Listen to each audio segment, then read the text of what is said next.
배달 음식을 시킨 선아 씨. 메뉴는 짜장면과 탕수육. 요요 현상이 반복되면 오히려 식욕을 조절하기 힘들다고 하죠. 결국 음식에 대한 집착도 늘었습니다. 오늘도 반복되는 악순환. 좀처럼 벗어날 수 없는 폭식의 굴레. 또한 여름철이면 위장 질환으로 병원을 찾는 환자들이 많습니다. 올해 49살의 이선화 주부. 최근 역류성 식도염과 속쓰림 증상이 심해지면서 병원을 찾았다는데요. 기본 검사를 마치고 진료실로 향합니다. 안녕하세요. 혈압 당뇨 고지혈은 몇 년 되셨어요? 이거는 좀 오래됐어요. 6, 7년 정도 된 것 같다. 우선 검사 결과를 보시면 네. 소변에 단백뇨가 나오고 있어요. 이게 혈압 당뇨를 가지고 계신 분들은 혈압 당뇨 조절이 오래되거나 그리고 조절이 잘 안 되면 소변으로 단백질이 빠져나가기 시작하시거든요. 15ml 정도가 나가고 있고 그리고 간 수치도 조금 높으세요. 네. 지방간 때문에 가능성이 높습니다. 사실 선아 씨는 각종 혈관 질환에 시달리고 있는데요. 공복 혈당은 140이 넘고 총 콜레스테롤 수치는 물론 간 수치 역시 정상 범주를 한참 넘어섰습니다. 오늘 외래 오신 거는 어디가 제일 불편해서 오셨어요? 역류성 식도염이라고 하는 거. 위산이 때문에. 역류되는 느낌이 있으세요? 네네. 얼마나 되셨어요? 한 두세 달 정도 된 것 같아요, 그거는. 먹고 나서 속이 쓰리거나 아프진 않으셨어요? 먹고 나서보다는 그 다음날 뭐 이렇게 쥐어 짜는 느낌? 공복에? 네. 문제는 역시 비만입니다.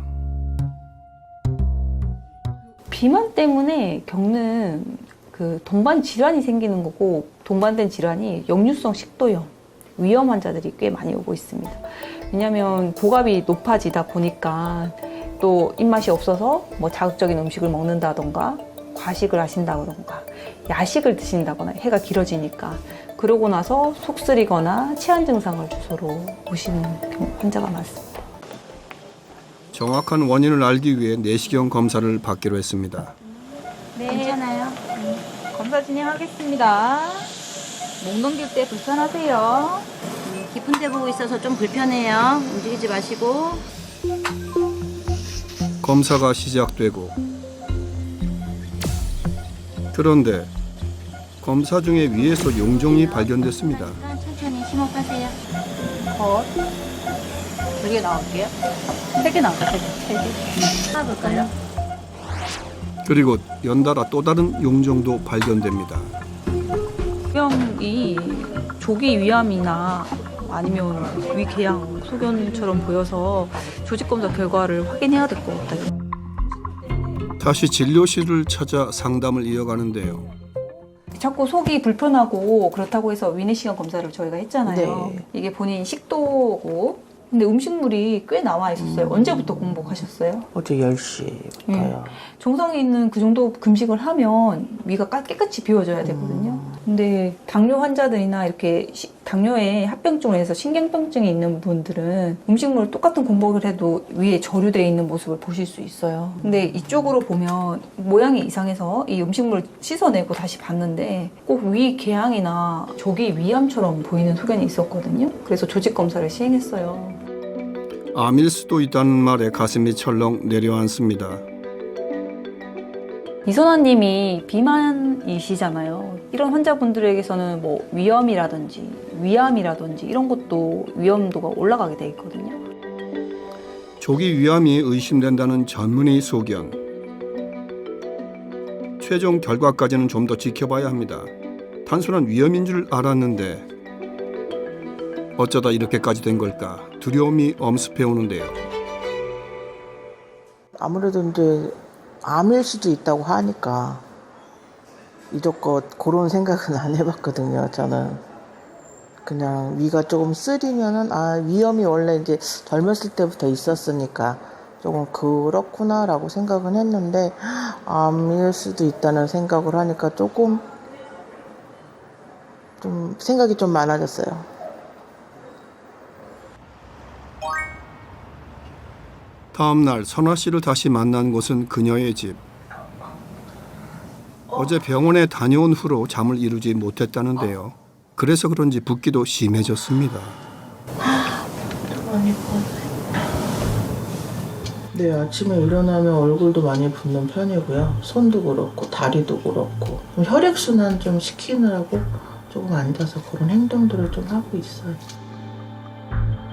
그리고 아침이면 어김없이 그녀를 괴롭히는 속쓰림.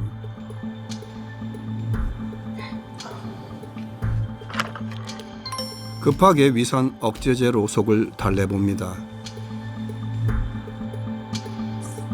한 2년, 3년 전부터 조금 자주 먹는 편이에요. 너무 속이 소화도 안 돼서 더부룩하고 빨래 짤 때 짜듯이 쥐어 짠다는 느낌? 조금 이런 증상이 좀 많아요. 모든 건 살이 찌면서 시작됐습니다. 몇 킬로 나오셨어요? 88. 2kg 쪘어. 라면 먹고 자서 그런가? 어제는 몇 킬로? 86. 하루 만에 2kg이나 늘어난 체중 이유가 뭘까? 사실은 그랬습니다. 전날 검진을 받느라 굶었던 선화 씨. 집으로 돌아오자마자 보상 심리로 식욕이 터진 건데요. 습관이 되어버린 폭식.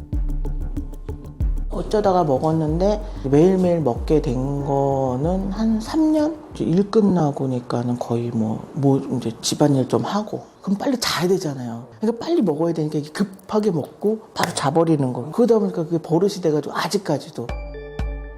선화 씨가 일주일 새 몰아먹은 야식들, 탄수화물에 기름진 음식. 혈당 관리는 잘 되고 있는 걸까? 150을 넘어선 공복 혈당 수치.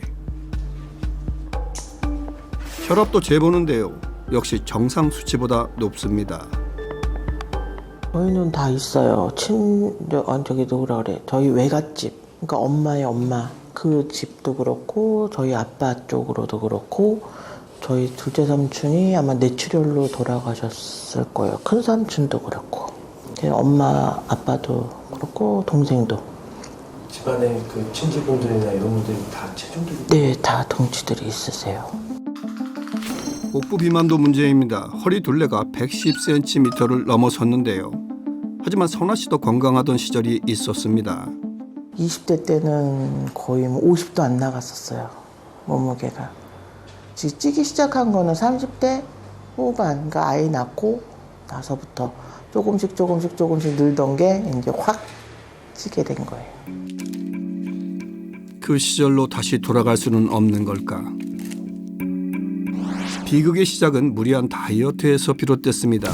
무려 40kg이나 늘어난 체중. 저도 솔직히 안 해본 다이어트는 없었어요. 한방 다이어트도 해보고 선식 다이어트도 해보고 주사도 맞아보고 물도 안 맥혀요. 그러니까 입은 바짝바짝 마르는데 아무것도 못 먹으니까 이게 사람이 안 되겠더라고요. 제가 쓰러질 뻔도 했었어요. 그거는 한 6개월 넘게 하다가 안 했거든요.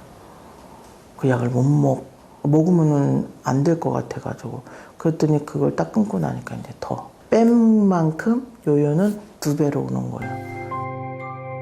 다이어트를 하면 할수록 건강은 나빠졌고 몸은 거대해졌습니다. 우울증도 생겼는데요. 그럴 때마다 스트레스를 푸는 방법이 있습니다. 맛있겠다. 바로 음식입니다. 배달 음식을 시킨 선화 씨. 메뉴는 짜장면과 탕수육. 요요 현상이 반복되면 오히려 식욕을 조절하기 힘들다고 하죠. 결국 음식에 대한 집착도 늘었습니다. 오늘도 반복되는 악순환. 좀처럼 벗어날 수 없는 폭식의 굴레. 제가 오전에는 잘 안 먹는 편이에요. 어릴 때부터 잘 그런 습관이 안 들어져 있어서 오전에는 안 먹고 점심 때는 그냥 배고프면 먹고 시간이 되면 먹고 안 되면 안 먹고 그래서 저녁에 거의 폭식 아니면 폭식을 하게 되는 스타일. 그렇게 식사를 마쳤지만은 몸의 변 습관은 쉽게 고쳐지지 않습니다. 디저트까지 챙기는데요. 요즘 빵에 잼 발라가지고 아이스크림 얹어 먹는 게 유행이잖아요. 몸에 좋지 않다는 걸 알고 있지만은 자꾸 당기는 달달한 디저트.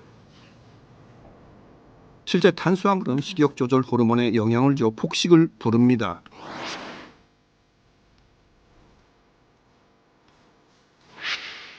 너무 많이 먹은 걸까 급하게 화장실로 향하는 선화 씨.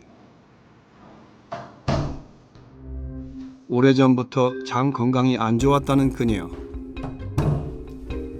이건 굉장히 오래됐어요. 거의 한 20년? 거의 먹으면은 바로 가다시피 어쩔 때는 먹다가도 갈 경우도 있어요. 장이 좀 안 좋아서 거의 화장실을 자주 가는 편이고, 그래서 밖에서 식사하는 게 쉽지가 않아요. 먹으면 바로 화장실을 가야 돼서. 장 건강이 좋지 않으면 살이 잘 찌는 체질로 변한다고 하죠. 문제는 또 있습니다. 갑자기 살이 확 찌면서, 그리고 또 빠지면서, 이렇게 운동을 해서 서서히 찌우고 빠지고 해야 되는데, 그게 아니고 갑자기 확 쪘다가 갑자기 확 빠져버리니까, 빠지는 것도 근력이 아니고 쫙 해버리니까. 다이어트를 반복할수록 줄어드는 근육. 실제 무리한 다이어트는 근감소를 불러온다고 합니다. 특히 우리 몸에 근육량이 줄면은 근육이 사라진 자리를 지방세포가 차지하면서 내장 지방이 생기는데요. 또한 지방세포에서 염증 물질이 과도하게 분비되면서 인슐린 저항성이 커져 당뇨병, 고혈압 등 심혈관 질환 발병 가능성도 높아집니다.